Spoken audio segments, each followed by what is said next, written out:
বসরা শহরের গভীর রাত, চারিদিক নিস্তব্ধ, মানুষ ঘুমিয়ে পড়েছে শান্তিতে। কিন্তু একটি ছায়া নীরবে নেমে এসেছে শহরের উপর। না, সে কোনো ফেরেশতা নয়, সে একজন চোর। তার নাম ইয়াজিদ। সবাই তাকে রাতের ভূত বলে চেনে। যেই ঘরে সে ঢোকে, সেখান থেকে কিছু না কিছু নিয়ে সে ঠিকই চলে যায়। সেই রাতেও ইয়াজিদ বের হয়েছিল তার অভ্যাস মতো চুরি করতে। অনেক ঘোরাঘুরির পর সে থামলো এক বৃদ্ধের দরজায়। ঘরের ভেতর আলো জ্বলছে, কিন্তু কেউ ঘুমায় না।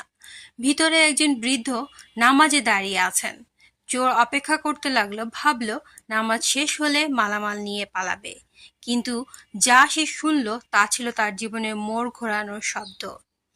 বৃদ্ধ নামাজ শেষ করে হাত তুলে দোয়া করলেন, হে আল্লাহ, আমাকে হিদায়াত দাও, আর যে পথভ্রষ্ট তাকেও তুমি হিদায়াত দাও। হে প্রভু, সালাতের বরকতে আমাদের অন্তর পবিত্র করে দাও। চোর হতবাক হয়ে গেল। এমন কথা, এমন শান্তি, এমন হৃদয়গ্রাহী কণ্ঠ। সে যেন নিজের হৃদয়ের ভেতর কাঁপুনি অনুভব করল। বৃদ্ধ হঠাৎ বললেন, কে ওখানে? দেখো, যদি কিছু নিতে এসেছো নিয়ে যাও, কিন্তু নামাজ পড়ো ছেলে। সালাত মানুষকে বদলে দেয়। চোর বলল, আমি চোর, নামাজ আমার জন্য? বৃদ্ধ হাসলেন, হ্যাঁ, তোমার জন্যই। কারণ আল্লাহ বলেছেন, ইন্নাস সালাতা তানহা আনিল ফাহশাই ওয়াল মুনকার।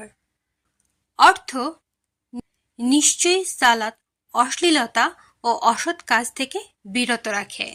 সূরা আনকাবুত আয়াত ৪-৫। সেই রাতেই ইয়াজিদ জীবনে প্রথমবার নামাজ পড়ল। প্রথমবার সে সিজদায় গিয়ে বলল, হে আল্লাহ, যদি তুমিই সত্য তবে আমায় বদলে দাও। দিন যেতে লাগলো।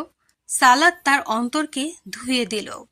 একদিন, ২ দিন, ১ মাস পর ইয়াজিদ আর সেই চোর ছিল না।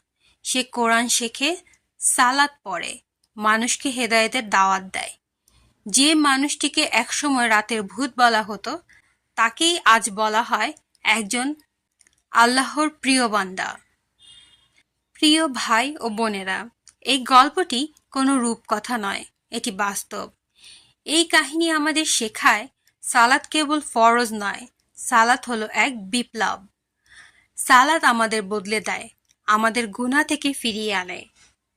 আপনি যদি চান বদলাতে, তাহলে শুরু করুন সালাত দিয়ে। কারণ নিশ্চয়ই সালাত অশ্লীলতা ও অসৎ কাজ থেকে বিরত রাখে।